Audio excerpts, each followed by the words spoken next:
Hi, I'm here today to discuss gastrostomy tube or G-tube education with you.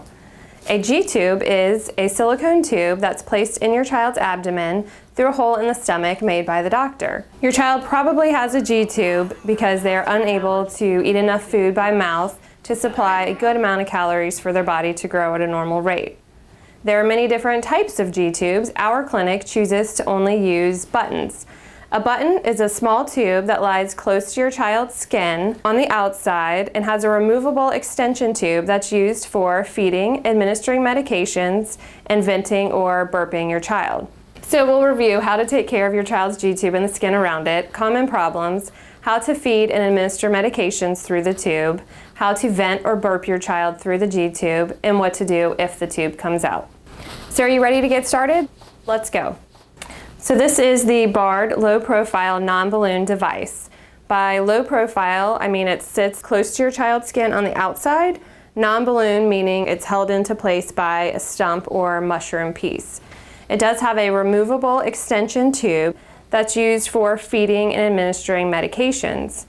It comes with a separate decompression tube that's used for venting or burping your child, but don't worry about that, we'll get to it later. The thing to remember about these is neither one of them lock into place, meaning the tube could pop out during a feed. It does have an anti-reflux valve to prevent stomach contents from leaking out of the tube. Typically, we like to see the Bard button replaced once per year if there are no issues before then. It can be done in the surgery clinic, is quick and easy. It may be uncomfortable for your child, but we'll do everything we can to keep them as comfortable as possible. So this is the Mickey low profile balloon device. By low profile, again I mean it sits close to your child's skin on the outside. Balloon meaning it's held into your child's stomach by a balloon filled with 5 milliliters of water. It also comes with a separate removable extension tube that's used for feeding, administering medications, and venting. The tube locks into place, making it secure during feeds. Typically, we like to see the Mickey button replaced every 6 to 9 months if there are no issues before then. It can be done in the surgery clinic and is quick, easy, virtually painless for your child. So the last G-tube we use in our clinic is the Mini One low profile balloon device. It's virtually the same as the Mickey. The only difference is it has a smaller profile on the outside.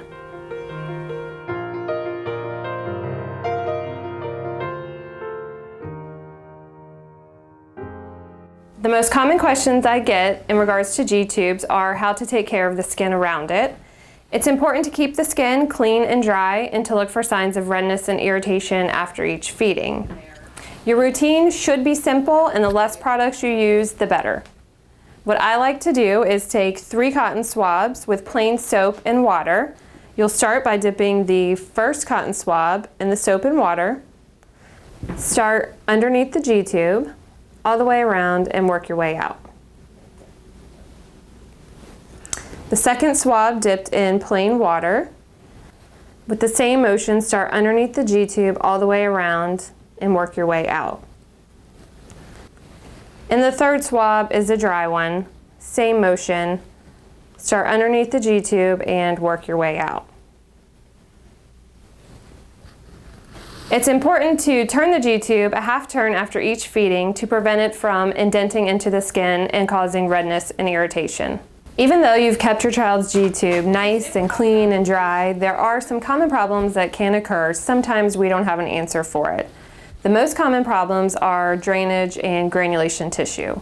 So starting with drainage, it can be cream, yellow, or brown in color, and it could be due to the fill volume of the G-tube. So make sure to check the balloon in the button. Make sure it's filled with 5 milliliters of water. It also may be due to your G-tube being too tight or too loose. Drainage can also occur out of the center of the G-tube, which could be due to a stuck anti-reflux valve. If this occurs, flushing it with 30 milliliters of water may help prevent that from happening. Leakage can cause the skin to be irritated and red around the G-tube. If this happens, make sure you use a barrier cream and leave it open to air as much as possible. Granulation tissue is excess tissue that can grow underneath the skin underneath your child's G-tube. It can be very annoying for parents as it does not go away on its own. It appears as dark red and bleeds easily. One treatment that you can use at home is tea tree oil. You can apply it to the granulation tissue 2 to 3 times a day for 2 weeks. You have to be pretty consistent with it. If the granulation tissue does not go away after that, give the surgery clinic a call and we can treat it with silver nitrate or a steroid cream. Granulation tissue may interfere with the position of the G-tube and cause stomach contents to leak out. It's important to take care of the granulation tissue when you first notice it, as it will not go away on its own.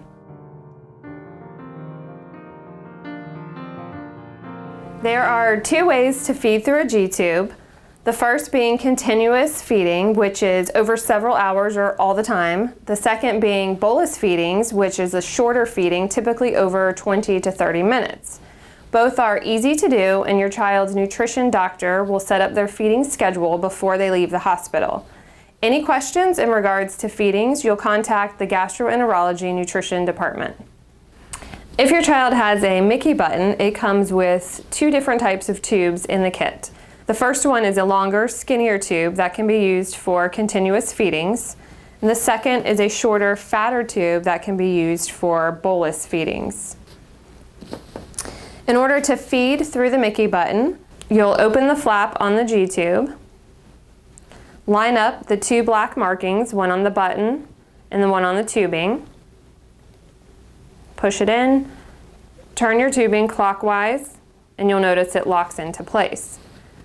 When your feeding is finished, in order to disconnect, turn your tubing counterclockwise, line up the 2 black markings, and pull the tubing out. And don't forget to close the flap on the G-tube. If your child has a barred non-balloon device, in the kit comes 3 different tubes. The first one is a longer, skinnier tube that can be used for continuous feedings. The second is a shorter, fatter tube that can be used for quick bolus feedings. And the third is a separate decompression tube used for venting your child. The decompression tube looks very similar to the feeding tube, the difference being it has a longer piece on the end that plugs into the button. In order to feed through the BARD, you'll open the flap on the button, simply push in the extension tubing, and that's it. When your child's feeding is done, to disconnect, simply pull out and close the flap on the button. Cleaning the Mickey Mini 1 and BARD extension tubing can be done easily with just plain soap and water. Allow them to air dry. The tubing can last several months if taken care of properly.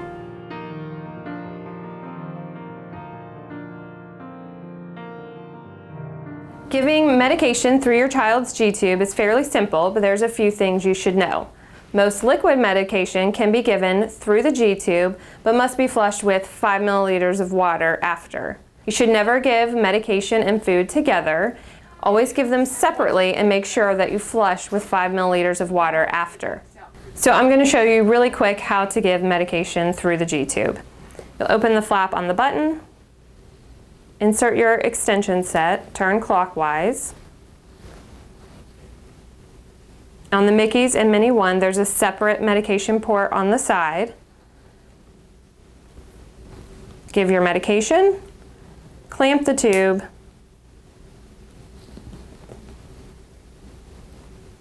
hook up your 5 milliliter flush of water, unclamp the tubing, push it in, clamp your tube back, and disconnect your extension set. Don't forget to close the flap on the G-tube.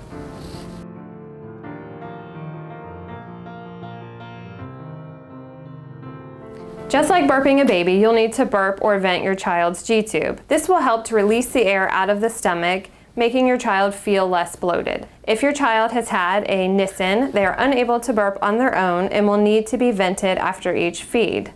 It's a good idea to vent about a half an hour to an hour after a feeding.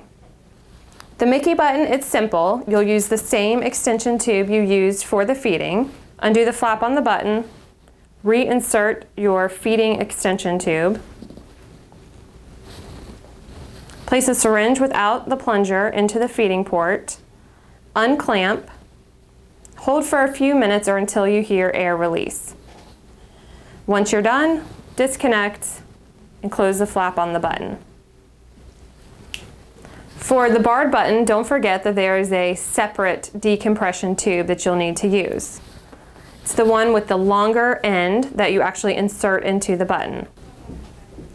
Push it in and you'll do the same thing.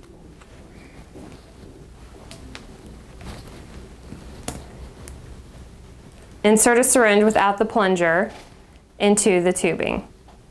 Hold for a few minutes or until you hear air release and disconnect.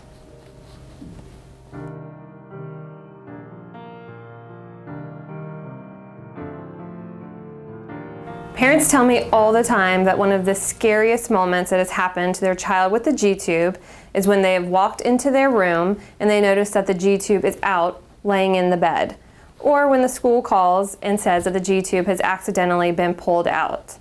There's a good chance that this could happen to you at some point. Don't panic. We're going to run through the steps of how to reinsert the G-tube on your own. If your child has a Mickey or Minnie One balloon button, and it's come out, the first thing you'll want to do is wash it off with soap and water. And then you need to check the balloon. To do that, you'll insert 5 milliliters of water and check to see if there's a leak or hole in the balloon. If it holds water, simply pull the water back out, and then we're going to reinsert it into the hole in the stomach. If it does not hold water, it's still okay, we can reinsert it. Take some lubricant, reinsert into the hole in the stomach, and refill the balloon with 5 milliliters of water. If you did notice that it had a hole or was popped, simply tape it into place. Before using it for feeding again, just remember it's important to give the surgery department a call and let us know what happened, and we'll give you further instructions. If your child has a barred button that has come out, don't panic. You're going to use the catheter that comes in your emergency G-tube kit to replace the hole in the stomach. You'll lubricate the catheter, insert into the hole in the stomach, only about 2 inches, and tape into place. When done, give the surgery clinic a call for further instructions. If you are unable to reinsert the G-tube or the catheter, it is important that you give the surgery clinic a call or take your child and the G-tube to a children's emergency room. This is important because the hole in your child's stomach can close in as little as 20 minutes.